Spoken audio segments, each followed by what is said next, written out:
Hello বন্ধুরা, ভালোবাসার সকল রকমের পার্ট গল্প পেতে এক্ষুনি আমাদের খোকনস ডায়েরি চ্যানেলটি সাবস্ক্রাইব করে পাশে থাকা বেল আইকনটি বাজিয়ে দিও। আসিফ যেদিন মায়াকে নিয়ে আমাদের বাসায় এলো সেদিন আমার পায়ের নিচ থেকে মাটি সরে গিয়েছিল।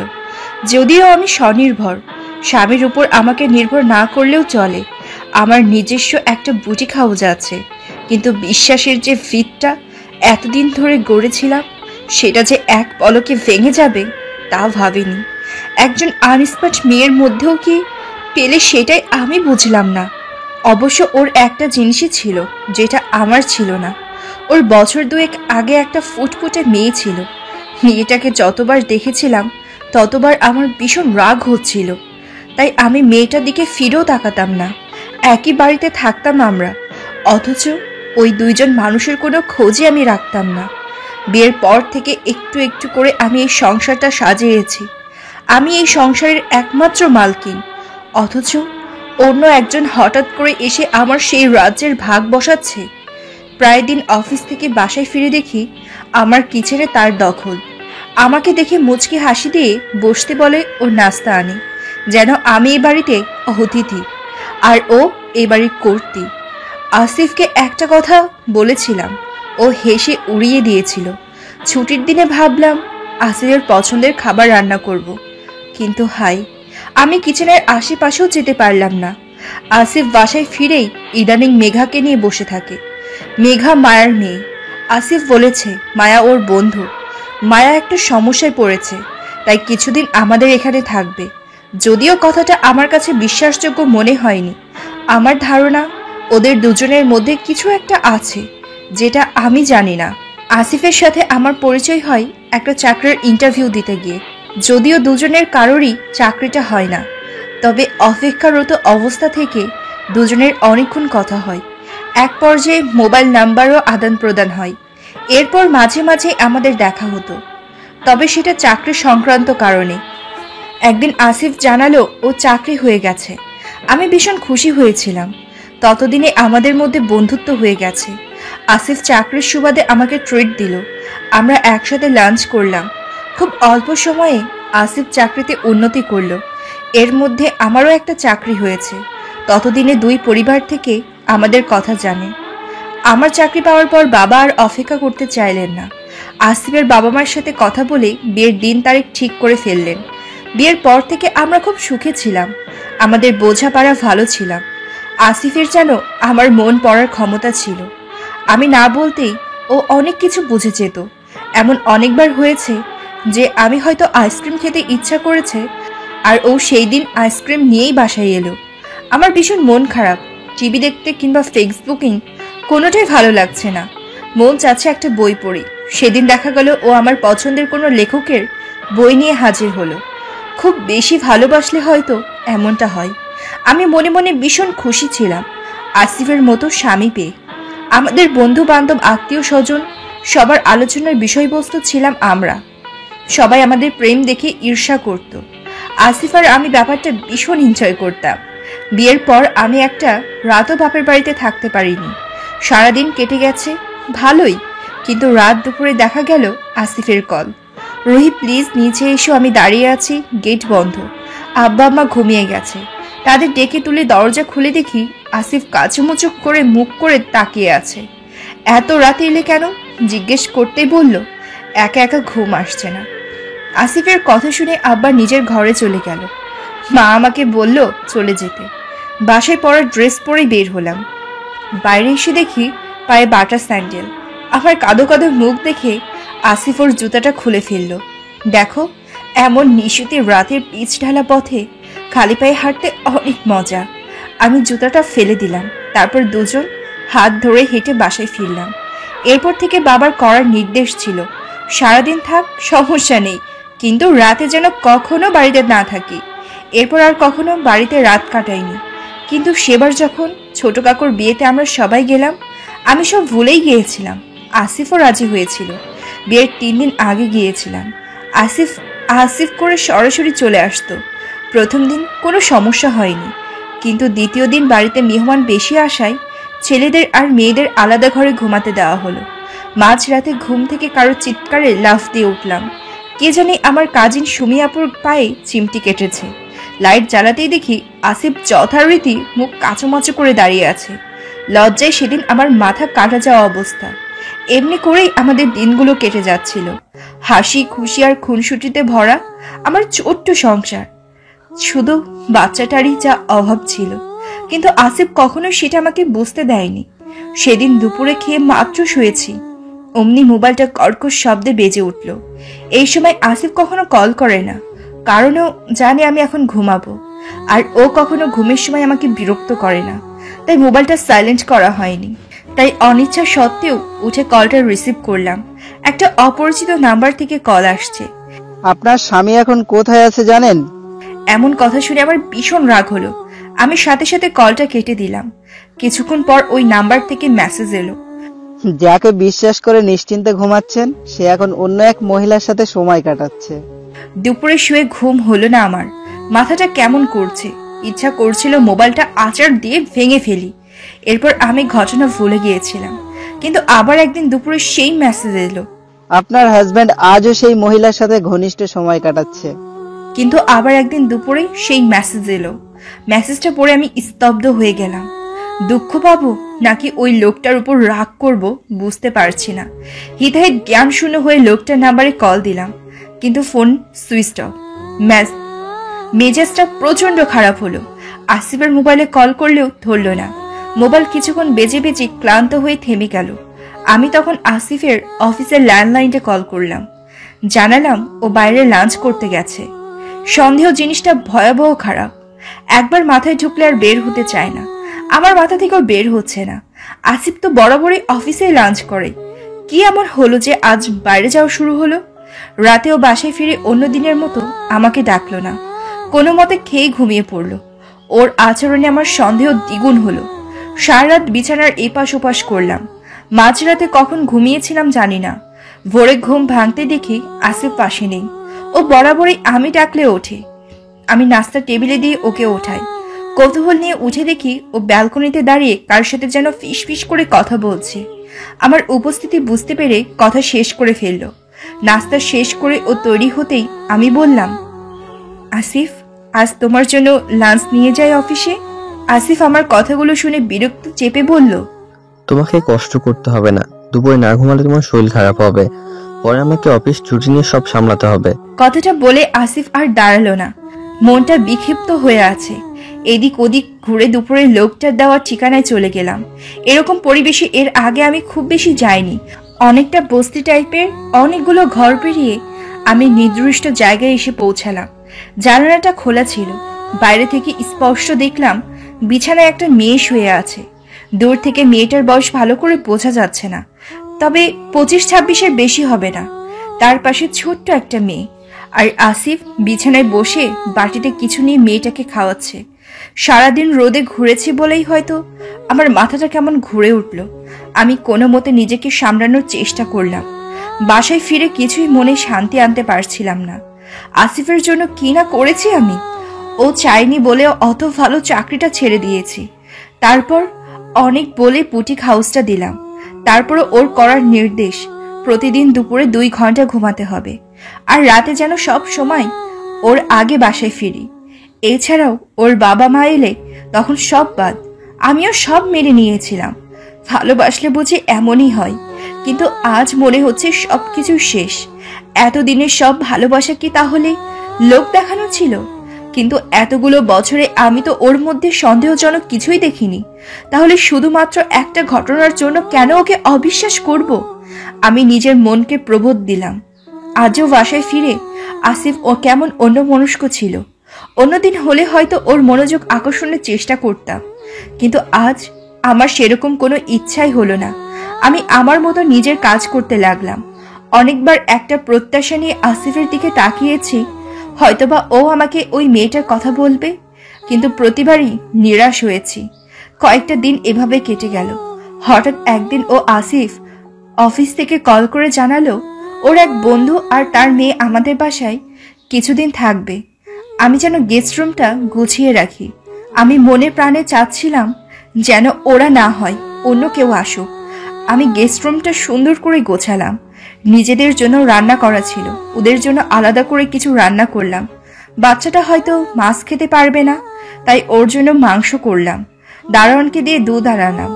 আসিফ অন্যদিনের চাইতে আজ আগেই এলো, সাথে ওরা দুজন। আসিফ ওদের সাথে আমাকে পরিচয় করিয়ে দিল। রুহি, এ আমার বন্ধু মায়া, আর এ মায়ার মেয়ে মেঘা। মায়ের দিকে একবার তাকিয়ে আমি চোখ নামিয়ে নিলাম। মেঘা আমার দিকে তাকিয়ে মুচকে হাসি দিল। আমি বরাবরই বাচ্চা পছন্দ করি, বিশেষ করে মেয়ে বাচ্চা। মেঘা দেখতে অনেক সুন্দর, কিন্তু কেন জানি ওকে আমার অসহ্য হচ্ছিল। আমি ওকে হাসি ফিরিয়ে না দিয়েই নিজের ঘরে চলে গেলাম। আসিফ বাসায় ফিরলে বেশিরভাগ সময় মেঘাকে নিয়ে ব্যস্ত থাকে, আর মায়া ব্যস্ত থাকে রান্নাঘর, ঘর গোছানো নিয়ে। আমার যেন এই সংসারে আর কোনো কাজই নেই। মায়া আর আসিফের বয়সের ব্যবধান অনেক। আসিফকে একদিন জিজ্ঞেস করেছিলাম, মায়া তো বয়সে তোমার অনেক ছোট, ও কি করে তোমার বন্ধু হলো? আসিফ সেদিন মুখটা বাঁকা করে বলল, সমবয়সী ছাড়া বন্ধুত্ব হয় না। এ কথা তোমাকে কে বললো? এরপর আর আমি এসব নিয়ে কথা বাড়াইনি। আসিফ বাসায় না ফেরা অবধি মেঘা কখনো আমাদের রুমে আসতো না। আসলে আমি কখনো ওকে আসতে বলিনি। মেয়েটা আমাকে দেখলে কিছুটা ভয় পায়। আসলে বাচ্চাদের আদর না করলে ওরা তার সাথে মিশতে পারে না।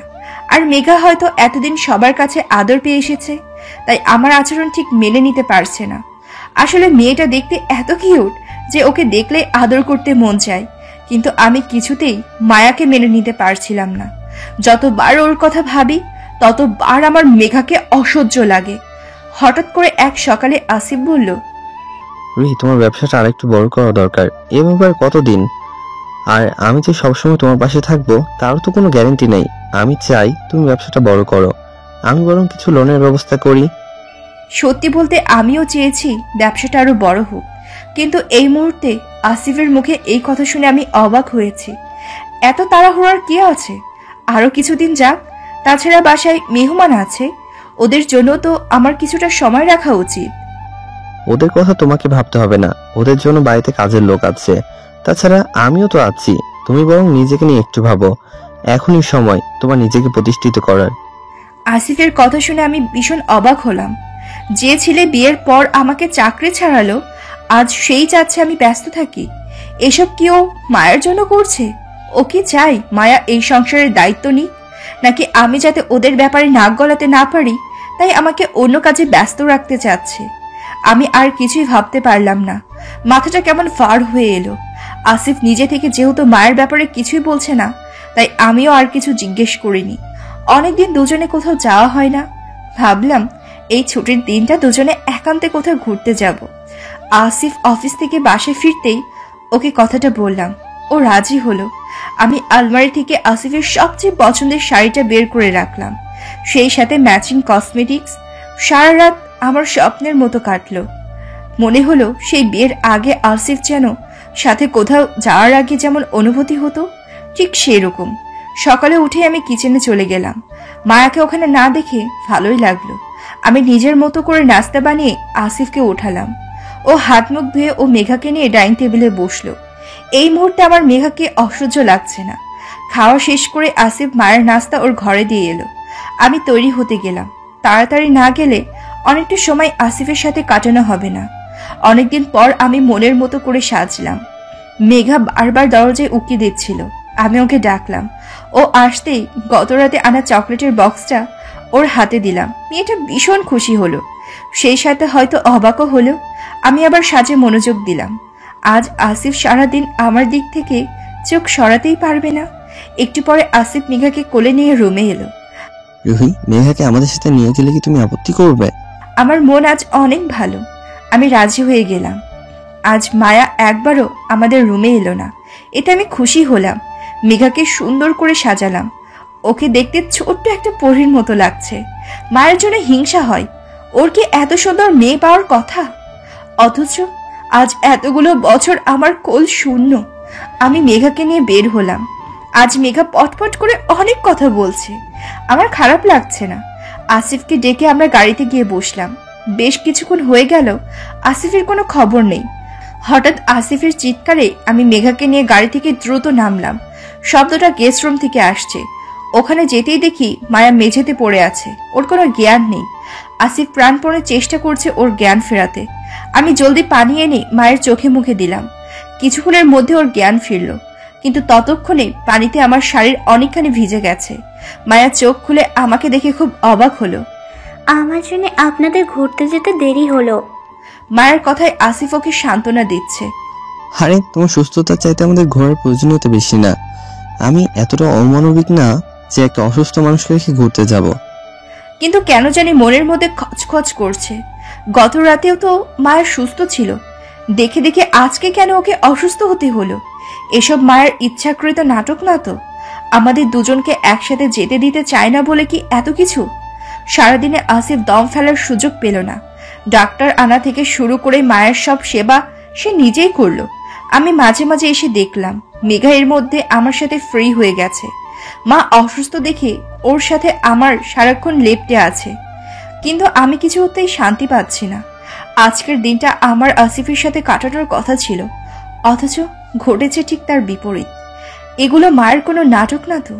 মায়ের শরীর দিন দিন খারাপ হচ্ছে, আর আসিফ ইদানিং ওর জন্য অফিস থেকে ছুটি নেওয়া শুরু করছে। আমি বুঝতে পারছি না এই মেয়ের কি পরিচিত আর কেউ নেই? এখন মেয়েটাকে দেখলে আমারও খারাপ লাগে, কিন্তু একটা কৌতূহল আমাকে স্বস্তি দেয় না। মেঘাকে আমি অনেক ভালোবেসে ফেলেছি। মায়াকে হাসপাতালে ভর্তি করার পর থেকে মেঘা আমার সাথেই থাকে, এমনকি ওকে আমি অফিসে নিয়ে যাচ্ছি, কিন্তু মায়াকে দেখতে আমি কমই যাই। আসিফ যদি মায়ের দায়িত্ব আমাকে দিত তাহলে হয়তো আমি ওর দেখাশোনা করতাম, কিন্তু আসিফ নিজেই সব দেখে। মায়ের চিকিৎসার কোনো কমতি সে রাখেনি, আর মায়া অসুস্থ হলেও আসিফের পাশে আমি ওকে মানতে পারি না। মাঝে মাঝে আমার নিজেকে অপরাধী মনে হয়, কিন্তু আমি সত্যি মন থেকে মায়াকে মেনে নিতে পারছি না। আচ্ছা, এমনও তো হতে পারে আসিফ বাচ্চার জন্য লুকিয়ে মায়াকে বিয়ে করেছিল। তাই যদি হয় তাহলে তো মেঘা আসিফের সন্তান। এটা ভাবতেই মেঘার প্রতি আমার অনুভূতিটাও কেমন যেন বদলে গেল। আজ সারাদিন আমি মেঘাকে নিয়ে ঘুরলাম। ছোট্ট মেয়েটা মায়ের অসুস্থতার জন্য কেমন চুপচাপ হয়ে গেছে। ওকে নিয়ে শিশু পার্কে গেলাম, অনেকটা সময় আমরা একসাথে কাটালাম। এরপর ওকে নিয়ে শপিংয়ে গেলাম। আগে মার্কেটে গেলে মেয়ে বাচ্চার ড্রেস দেখলে ভীষণ কিনতে ইচ্ছা করতো। আসিফকে দেখালে ওর মনটা খারাপ হয়ে যেত। আমি ড্রেসগুলো উল্টে পাল্টে দেখে চলে আসতাম। দোকানদার যখন জিজ্ঞেস করতো পছন্দ হয়েছে কিনা, বলতাম পরে এসে নিব। সেই পর আর হতো না। আজ আমার পছন্দ মতো অনেকগুলো ড্রেস কিনলাম। মেঘা প্রথমে খুব খুশি হলো, বাচ্চারা নতুন কিছু পেলে যা হয়, কিন্তু কিছুক্ষণ পর বলল ওর মায়ের জন্য নতুন জামা কিনতে। আমার খুব অবাক লাগলো, এত ছোট মেয়ে কিন্তু মনে হয় সব বোঝে। এই যে ওর মা অসুস্থ হয়ে হাসপাতালে আছে সেটা ঠিকই বুঝলো। একবার বায়না করেছিল মায়ের কাছে যাবে, কিন্তু আমি যখন বললাম হাসপাতালে বাচ্চাদের যেতে নেই তখন আর কিছুই বলল না। ওকে ওর বাবার কথা জিজ্ঞেস করতেই ওর বাবা বিদেশ থাকে এইটা বলল। বিদেশি কি তা এত ছোট বাচ্চার জানার কথা? আমার ধারণা মায়া এটা মেয়েকেই বুঝিয়েছে। মেঘা অনেক প্রশ্ন করলেও ওর বাবা সম্পর্কে তেমন কোনো তথ্যই পেলাম না।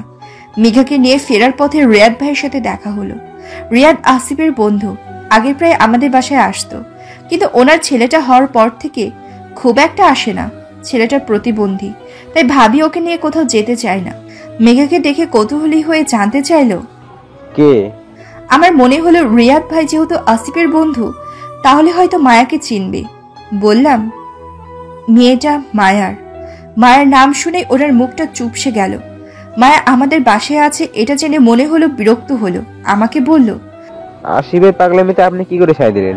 আমি ঠিক বুঝলাম না। যদিও আসিফ মায়ের ব্যাপারে আমার কোনো মতামত চাইনি, কিন্তু সেটা রিয়াদ ভাইকে বুঝতে দিলাম না। এছাড়া মায়ের ব্যাপারে তেমন কিছু জানতে পারলাম না। বেশি কৌতূহল দেখালে রিয়াদ ভাই ভাববে হয়তো আসিফ আর আমার মধ্যে কি চলছে। রিয়াদ ভাই যাওয়ার সময় বলে গেল আমি যেন যত তাড়াতাড়ি সম্ভব মায়াকে চলে যেতে বলি। আমি মলিন হেসে ওনার কথাটা মৌনতার সম্মতি জানিয়ে বিদায় দিলাম। বাসায় ফিরে দেখি আসিফ মায়াকে হাসপাতাল থেকে নিয়ে এসেছে, সাথে একজন নার্স। তার মানে মায়া এখন পুরোপুরি সুস্থ হয়নি। মেয়েটা এই কয়েকদিনে অনেকটা শুকিয়ে গেছে। মায়াকে দেখে মেঘা আমার কোল থেকে নেমে এক দৌড়ে ওর কাছে চলে গেল। মায়ের কোলে উঠে একের পর এক মায়ের গালে চুমু দিয়ে ফড়িয়ে দিচ্ছে। আমি অবাক হয়ে দেখছি। মায়ের বিকল্প হয়তো কেউ হয় না। সারাদিন আমার সাথে এত ঘুরলো, অথচ ওর মুখটা এমন ছিল না। মাকে দেখে মেয়েটা খুশিতে কি করবে ভেবে পাচ্ছে না। আমি আর ওখানে দাঁড়ালাম না। মেঘার জন্য আনা ড্রেসগুলো মায়ের হাতে দিয়ে বেরিয়ে আসলাম। মা মেয়ের নিজস্ব জগতে নিজেকে বড়ই অযাচিত মনে হচ্ছিল। রাতে খাওয়ার পর আসিফ আমার পাশে বসলো। ওকে খুব বিভ্রান্ত লাগছিল। আমার হাত ধরে অনেকক্ষণ বসে থাকলো। অনেকদিন পর আমি আমার আগের আসিফকে দেখলাম। হঠাৎ দেখি আসিফের দু চোখ দিয়ে অঝোর ধারায় পানি পড়ছে। আসিফকে কাঁদতে দেখে আমার ভিতরটা দুমড়ে মুচড়ে যাচ্ছিল। আচ্ছা রুহি, আমি যদি কখনো তোমার জীবন থেকে হারিয়ে যাই তখন তুমি কি করবে? আমার মনে হলো তাহলে আমার ধারণাই ঠিক। আসিফের সাথে মায়ের কোনো গভীর সম্পর্ক আছে। আসিফকে ছাড়া আমার জীবন বৃথা। ওকে ছাড়া বেঁচে থেকে কি লাভ? কিন্তু আসিফকে সেটা বুঝতে দিলে চলবে না। আমি চাই আসিফ ভালো থাকুক। হয়তো খুব কষ্ট হবে, কিন্তু চেষ্টা করব আমাদের ভালোবাসার দিনগুলোর কথা ভেবে বাকি জীবনটা কাটিয়ে দিতে। আর আমার কাছে তোমার সুখী বড়। তুমি যদি অন্য কাউকে নিয়ে সুখী হও, আমি তাতে বাধা হয়ে দাঁড়াবো না। তোমাকে ছেড়ে আমি কি সুখী হব রুহি? মৃত্যু ছাড়া আমাদের কেউ আলাদা করতে পারবে না। আসিফের কথা শুনে আমি দ্বিধায় পড়লাম। তাহলে কি আমি এতদিন আসিফকে নিয়ে মিথ্যা সন্দেহ করেছি? একটা অন্য মেয়ের জন্য নিজের স্বামীকে অবিশ্বাস করার মানে হয় না। আমি আসিফকে অনেক ভালোবাসি, আর আসিফও আমাকে ভালোবাসে। এর চাইতে বড় সত্যি আমার কাছে আর কিছুই নেই। তবে মায়ের বিষয়ে আসিফকে আজকে জিজ্ঞেস করব। আমার মনে ওকে নিয়ে কি ঝড় চলছে সেটা ওকে জানাতে চাই। অফিস থেকে বাসায় ফিরে রান্না করলাম। মেঘা ঘুমিয়ে পড়েছে। ওকে উঠিয়ে দুধ খাইয়ে আবার ঘুম পাড়ালাম।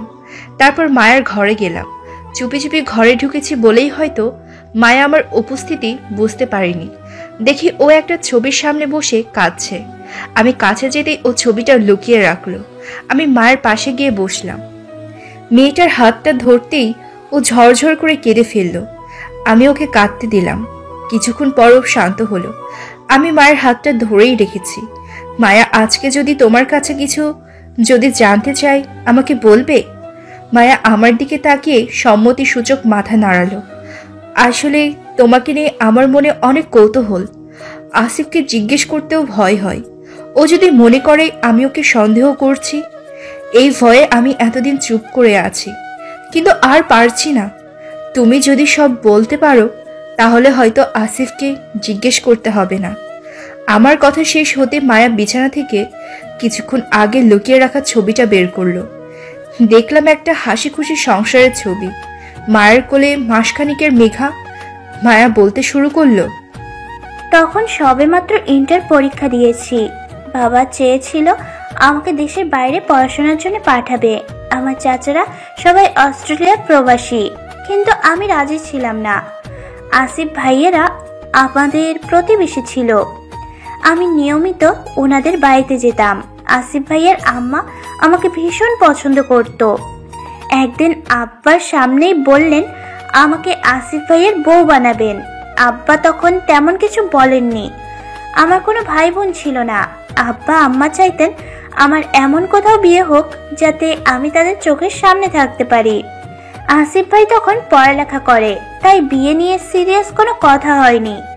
এর কিছুদিন পর আসিফ ভাইয়ের ছোট বোন আশার বিয়ে ঠিক হয়। আশা আর আমি একসাথে পড়তাম, তাই বিয়ে ঠিক হওয়ার পর থেকেই আমি ও বাড়িতে থাকতাম। আসিফ ভাইয়ের একটা বন্ধুও সব সময় ওখানে ছিল। ওনার নাম শুভ। বিয়ে বাড়িতে তো একটু বেশি মজা করা হয়। সেই মজা করতে করতে শুভর সাথে আমার অনেক কথা হয়। আশার বিয়ের বেশ কিছুদিন পর আসিফ ভাই আমাদের বাড়িতে এলো। আমাকে বলল আশাকে আনতে ওর শ্বশুরবাড়ি যাবে। আমি তৈরি হয়ে বাইরে যেতেই দেখি শুভও এসেছে। আসিফ ভাইয়েরা ঠিকই আশাকে আনতে গেল, কিন্তু আমি আর শুভ অন্য জায়গায় গেলাম। সেদিনই শুনলাম শুভ আমাকে পছন্দ করে। আমি হ্যাঁ না কিছুই বলিনি, তবে শুভকে ভালোই লেগেছিল। এরপর আসিফ ভাই আমার পিছনে আঠার মতো লেগেছিল। শুভ নাকি আমাকে ছাড়া বাঁচবে না, হ্যান ত্যান কত কথা। শুভর দেয়া অনেক চিঠিও এনেছিল। অনেক ইগনোর করার পর একসময় রাজি হয়ে গেলাম। শুভর সাথে প্রেমের মাধ্যম ছিল আসিফ ভাই। ওনার সহযোগিতায় আমরা নিয়মিত যোগাযোগ করতে পারতাম, কিন্তু একদিন আব্বা সব জেনে গেল। কে যেন আমাদের দেখে ফেলেছিল, ব্যাস আমাকে বাড়িতে আটকে রাখলো। শুভর সাথে যোগাযোগ করতে পারছিলাম না। তখন আসিফ ভাই একদিন আসার মাধ্যমে শুভর একটা চিঠি দেয়। তারপর বাড়ি থেকে পালানোর সব ব্যবস্থা উনিই করেন। শুভর সাথে আমার বিয়ে হয়। শুভর কয়েকজন বন্ধু ছিল সেই বিয়েতে। আব্বা আর কখনো আমার খোঁজ করেননি। তবে আসিফ ভাইয়ের কথা আব্বা জানতো না। আমি আমার ছোট্ট সংসার নিয়ে ভীষণ খুশি ছিলাম, কিন্তু শুভ সব সময় মন মরা হয়ে থাকতো। ওর বাড়ি থেকেও আমাদের মেনে নেয়নি। আসিফ ভাই সব সময় আমাদের খোঁজ খবর রাখতেন। ওনার কাছ থেকেই আব্বা আমার খবর পেতাম। একদিন শুনলাম ওনারা জায়গা জমি সব বিক্রি করে চাচাদের কাছে অস্ট্রেলিয়া চলে গেছে। আমি খুব ভেঙে পড়লাম। আমার চেয়ে শুভ যেন বেশি দুঃখ পেল। এর কিছুদিন পর মেঘার জন্ম। মেঘার জন্মের পর হঠাৎ আমার কিডনিতে সমস্যা ধরা পড়ে। শুভ আমার চিকিৎসা না করার নানা বাহানা শুরু করে। মেঘার জন্মের 4 মাস পর হঠাৎ একটা চিঠি লিখে শুভ আমাকে ছেড়ে চলে যায়। এই পর্যন্ত বলে মায়া একটু থামলো। ওর চোখের পাতা আবার ভিজে উঠেছে। খেয়াল করলাম আমার চিবুক বেয়েও পানি গড়িয়ে পড়ছে। নিজেকে যথাসাধ্য স্বাভাবিক রাখার চেষ্টা করছি। মায়া আবার বলতে শুরু করেছে, শুভ যখন আমাদের ছেড়ে চলে যায় তখন আমার কাছে একটা টাকাও ছিল না। দিশেহারা হয়ে আসিফ ভাইকে কল দিলাম। সব শুনে উনি ভীষণ অবাক হলেন। শুভকে কল করলেন, ও ধরল না। আসিফ ভাই তারপর থেকে আমাদের সব খরচ বহন করত, কিন্তু ওনাকে নিয়ে ওই বাসায় কানাঘোষা শুরু হয়। আমার শরীর আস্তে আস্তে আরো বেশি খারাপ হতে থাকে। লোকের কানাঘুষোই আমরা আর ওই বাসায় থাকতে পারছিলাম না। আসিফ ভাই আমাদের অন্য বাসা ঠিক করে দেয়, কিন্তু ওখানেও আমরা শান্তি পাচ্ছিলাম না। এদিকে এদেশে আমার আপন আর কেউ নেই, কার কাছে যাব? আসিফ ভাইয়ের কয়েকজন বন্ধু আমার কথা জেনেছিল। ওরা আমাদের জড়িয়ে খারাপ কথা বলছিল। তাই আমি একদিন আসিফ ভাইকে না জানিয়ে ওই বাসা ছেড়ে চলে যাই। অনেকদিন লুকিয়েছিলাম, কিন্তু আসিফ ভাই আবার আমাকে খুঁজে বের করে। ততদিনে আমি আরো অসুস্থ হয়ে পড়েছি। আসিফ ভাইয়ের বিশ্বাস ওনার কারণেই আজ আমার এই অবস্থা। তাই উনি নিজেকে ক্ষমা করতে পারেন না। বিশ্বাস করুন, আমি কখনোই চাইনি এখানে আসতে। উনিই আমাকে জোর করে নিয়ে এসেছে। আমি আপনার অবস্থাটা বুঝতে পারি। আমিও তো একটা মেয়ে। দেখবেন খুব তাড়াতাড়ি সবাইকে মুক্তি দিয়ে চলে যাব। আমি অবাক হয়ে মায়ের কথা শুনছিলাম। একটা মেয়ের জীবনে এতটা কষ্টের হতে পারে, সেটা মায়াকে না দেখলে আমার কখনো জানা হতো না। সেই সাথে আসিফের জন্য আমার খারাপ লাগছিল। এখন বুঝতে পারছি আসিফ কতটা কষ্ট আর অনুশোচনায় এতগুলো দিন কাটিয়েছে। মায়ের রুম থেকে বেরোতে দেখি আসিফ এসেছে। ওকে দেখে চোখের পানির আড়াল করে চলে গেলাম। ওর সামনে কি করে যাব সেটা ভেবে খারাপ লাগছিল। প্রতিদিনের মতো আজও আসিফ বাসায় ফিরে প্রথমেই মায়ের রুমে গেল। আমি ওর জন্য খাবার নিয়ে অপেক্ষা করতে লাগলাম। আমার মনে তখন নানা ভাবনা চলছে। আসিফ এসে খাবার খেয়ে রুমে চলে গেল। আজ মেঘা আমাদের রুমে শুয়েছে। আসিফ বিছানায় যেয়ে মেঘাকে আদর করছিল। আমি যেতেই সরে গেল। আমার ভীষণ কান্না পাচ্ছে। নিজেকে কতক্ষণ সামলাতে পারবো জানি না। আজ প্রথম আমাদের বিছানায় কোনো বাচ্চা শুয়েছে। আমরা দুজন ওর দুপাশে, ঠিক যেন নিজেদের সন্তানকে নিয়ে মা বাবা ঘুমায় সেভাবে। মেয়েটা ঘুমের মধ্যে আসিফকে জড়িয়ে ধরেছে। কি সুন্দর দৃশ্যটা। আমি অনেকটা সময় না ঘুমিয়ে ওদের দেখতে লাগলাম। বিয়ের পর থেকে আসিফকে নিয়ে এতটাই ব্যস্ত ছিলাম যে কখনো বাচ্চার অভাব অনুভব করিনি।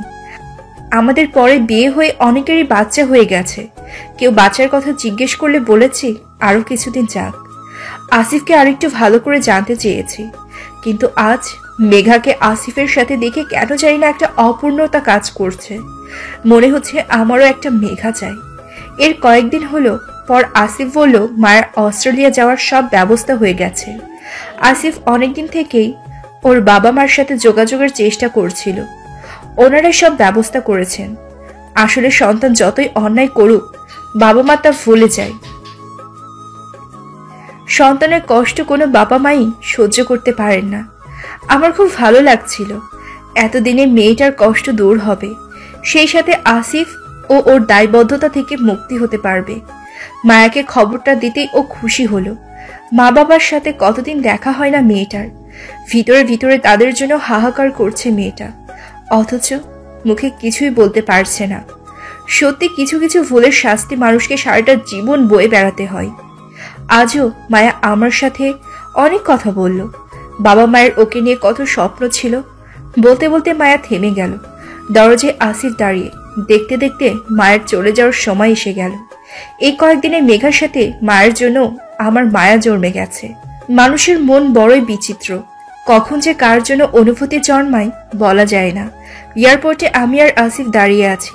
একটু আগে মায়া আর মেঘা প্লেনে উঠেছে। আমার ভেতরটা কেমন শূন্য শূন্য লাগছে। এর আগে কোনো বাচ্চাকে এভাবে কাছে রাখিনি, আর মেঘার মধ্যে কি যেন একটা আছে। আসিফ আমার দিকে তাকিয়ে বলল, চলো বাসায়। আসিফের মুখটা দেখে আমার মনটা ভালো হয়ে গেল। সত্যি ও এতদিন অনেক বড় একটা ঝড় বয়ে বেড়াচ্ছিল। এয়ারপোর্ট থেকে বেরিয়ে আসিফকে বললাম, চলো কোথাও গিয়ে বসি। ও মনে মনে হয়তো তাই চাচ্ছিল। আমাদের দুজনের পছন্দের একটা জায়গায় বসলাম। আসিফ আমার হাতটা ধরে অনুনয়ের সুরে বলল, রুহি, তোমাকে কিছু কথা বলতে চাই। আমি জানি আসিফ আমাকে মায়ের কথা বলবে, কিন্তু আমি তো সবই জানি। তোমাকে কিছুই বলতে হবে না আসিফ, আমি সবই জানি। আসিফ অপরাধীর মতো মুখ করে আমার দিকে চেয়ে আছে। জানো রুহি, আমার একটা ভুলের জন্য মায়ের জীবনটা শেষ হয়ে গেছে। কিন্তু তুমি তো ইচ্ছা করে কিছু করনি, হয়তো ওটা ওর কপালেই লেখা ছিল। হবে হয়তো, কিন্তু আমি কখনো নিজেকে ক্ষমা করতে পারিনি। মায়ের অবস্থা দেখে আমার মনে হয়েছিল তোমার স্বাবলম্বী হওয়া উচিত, তাই তো চাকরি ছাড়িয়ে তোমাকে ব্যবসা করতে বলেছিলাম। চেয়েছিলাম তোমার নিজস্ব কিছু একটা থাক। আসিফের কথা শুনে আমার মনটা ভরে গেল। আমার মনে হলো এক জীবনে এরকম জীবন সঙ্গী পেলে আর কিছুই লাগে না। আমি আসিফের কাঁধে মাথা রেখে কাঁদছি। আসিফ বারবার থামতে বলছে, কিন্তু ইদানিং আমার কান্নার রোগ হয়েছে, কথায় কথায় কান্না পাই। আসিফ বলল, রুহি প্লিজ কান্না থামো, সবাই আমাদের দেখছে। আমি বললাম, এক শর্তে থামতে পারি।